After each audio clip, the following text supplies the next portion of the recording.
দুনিয়ার মুসলমান আল্লাহর গোলাম, আজকে যদি আমাদের কাবার প্রেম যদি না থাকে তাহলে কিন্তু আমরা ঈমানদার হতে পারবো না। এই জন্য কাবার মুহাব্বত, কাবার প্রেম দরকার আছে না নাই? বড় একজন আল্লাহর ওলি এই ঘটনা লিখছে। উনি বলেন, আমি যখন হজ করতে ঢুকি তো পাশেই দেখি আমার গ্রামের রাখাল, তুই এইখানে কেন? তোর তো টাকা নাই, তুই কেমনে হজ করতে আসনি বল? ও শুধু বলে, আমি একা আসি নাই রে ভাই, আমার সঙ্গে আমার বাবা আসছে, আমার মা আসছে, আমার স্ত্রী আসছে, আমার সন্তান আসছে। সুবহানাল্লাহ বলে। ও বলে, আমি শুধু এখানে আসি নাই, আমার জন্য একটা গরুর ফার্ম আছে বিশাল বড়, এইটা আমি কাজ করি। বাড়ির মালিক ডাক দেয়া কয়, সব তুমি কোথায় যেতে যাও বলো? রাখাল ডাক দেয়া বলে, আমার অনেক স্বপ্ন ছিল আমার, যে আমি কাবা দেখবো, মদিনা দেখবো। এরপরে মালিক ডাক দেয়া কয়, তোমার ইচ্ছা আমি সব পূরণ করে দেব, কাগজের দরকার আছে, আমি তোমাকে কাগজের ব্যবস্থা করে দিব, টাকার ব্যবস্থা করে দিব, তোমাকে আমি ফ্রি করে দিব। শুধু তাই না, এই মক্কা নগরীতে আমার গরুর একটা ফার্ম আছে, ফার্মের মালিক তোমাকে বানায় দেই। সুবহানাল্লাহ বলেন। ইন্না আউওয়ালা বাইতিন উদিআ লিন-নাস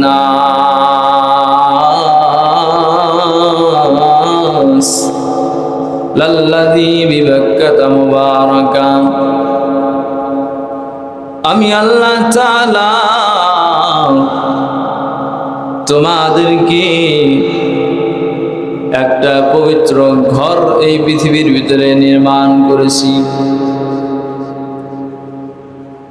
কিছুদিন আগে নাসা থেকে 4 জন নবযাত্রী তেনারা হলো পৃথিবী থেকে অন্য একটা গ্রহের ভিতরে চলে গেলেন। চাঁদের পিছন থেকে, চাঁদের উপর থেকে ছবি উঠাইলেন পৃথিবীকে দেখার জন্য। এই পৃথিবীটা ছোট, আমি চিন্তা করলাম, হায় হায়, এই পৃথিবীটা কত ছোট, আজকে আমরা এই পৃথিবীর ভিতরে কত মানুষগুলো বসবাস করি। চাঁদের গায়ে তাকাইলে চাঁদের গায়ে শুধু অনেক বড় বড় খালের মতো দেখা যায়, পুকুরের মতো দেখা যায়। বিজ্ঞানীরা বলে, এই যে শূন্য স্থানে অনেক বড় বড় পাথরগুলো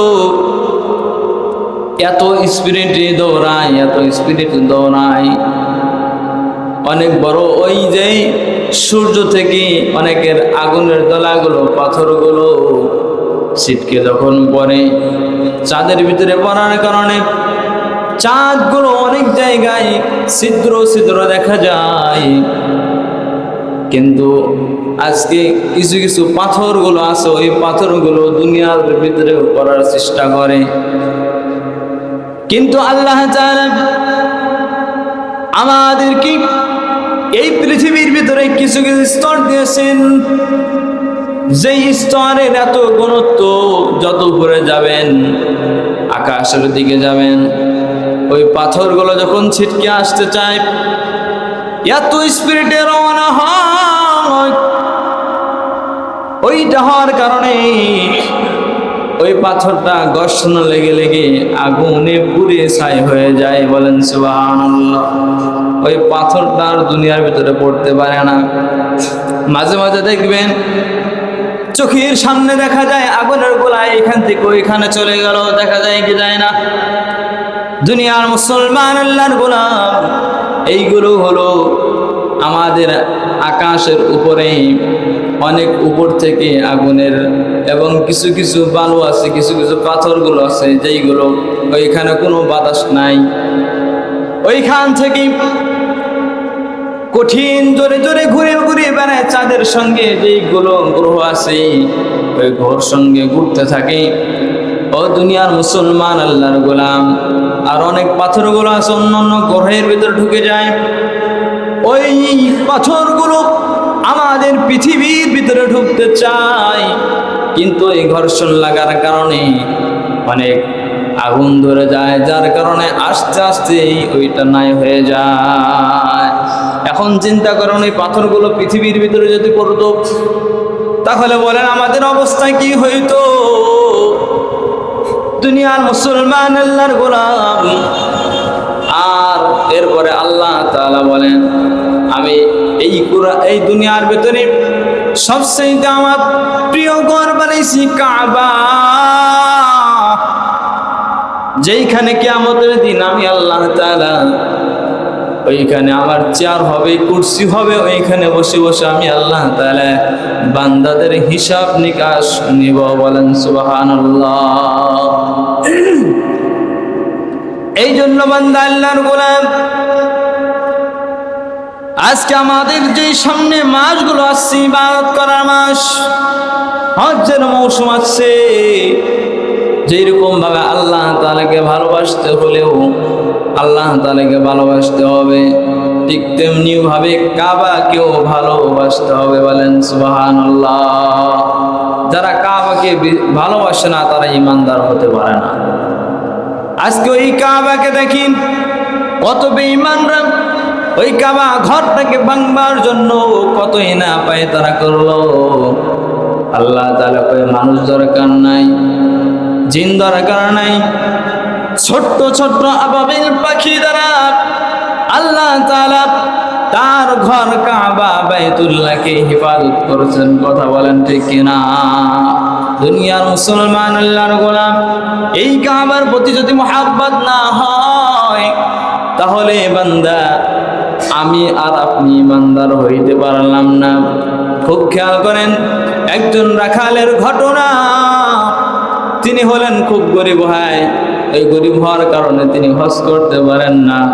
তেনার শখ সে বাইতুল্লাহ দেখবে, আল্লাহর রাসূল সাল্লাল্লাহু আলাইহি সাল্লামের রওজা দেখবে। সুবহানাল্লাহ বলেন। তিনি প্রতিদিন যেই নামাজে নামাজ আদায় করে, আর তার সম্মুখে দেখা যায় যায় নামাজের উপরে কাবার ছবি।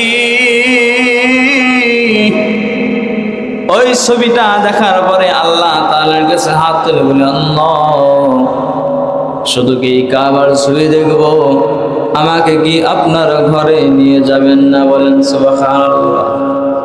কাবার প্রতি এত প্রেম মহব্বত তার বেড়ে গেছে। সে একজন রাখালের কাজ করে। রাখাল তো আপনারা বুঝেন নাকি, যারা গরু চড়ায়, ছাগল চড়ায়, তাদেরকে রাখাল বলা হয়।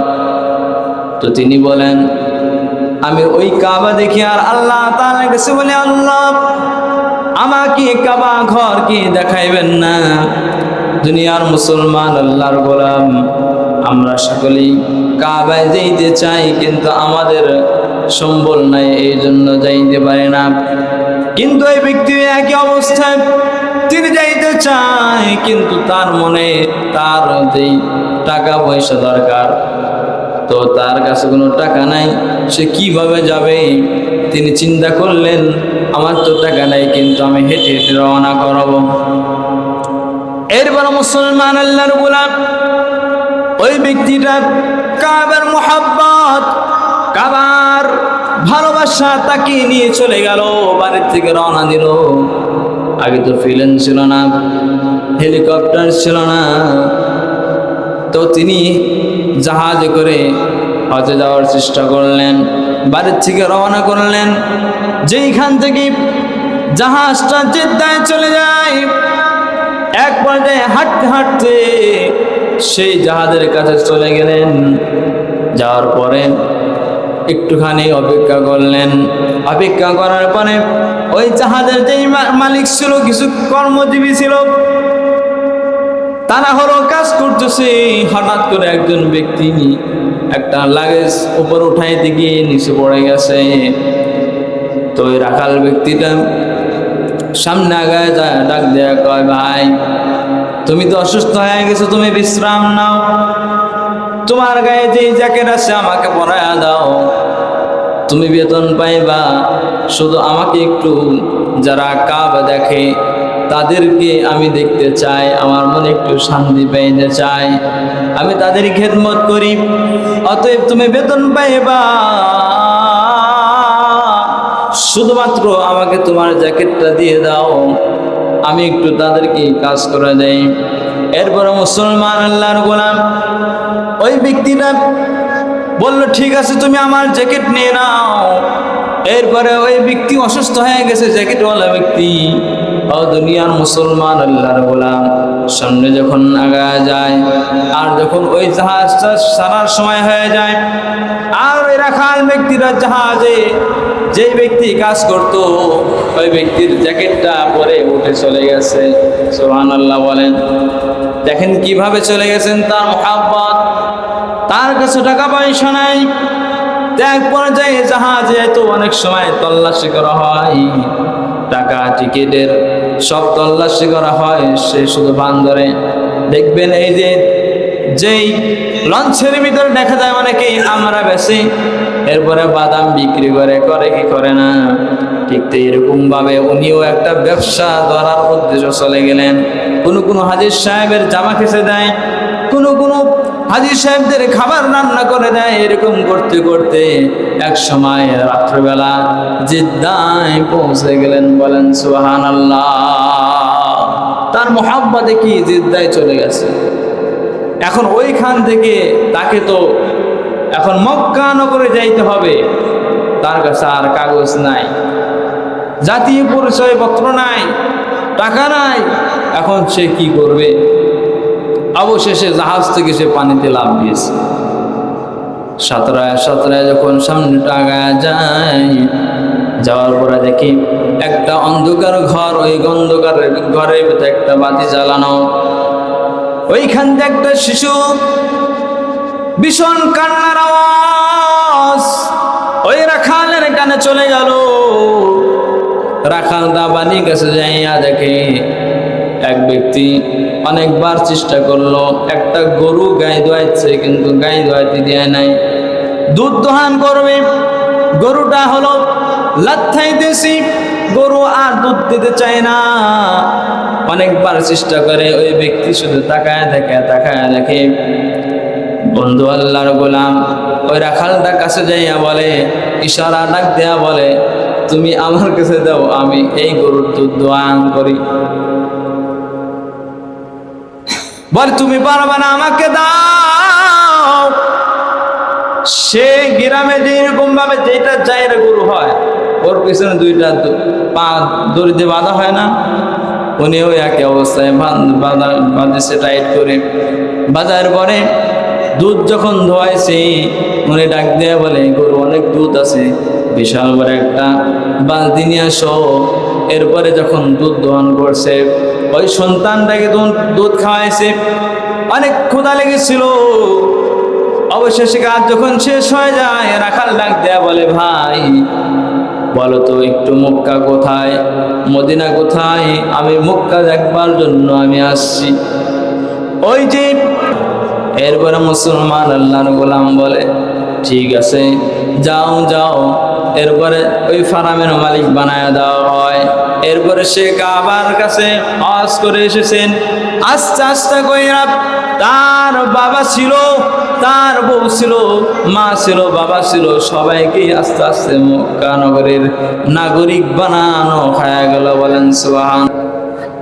এটা কারণ কি? কাবার মুহাব্বত করার কারণে।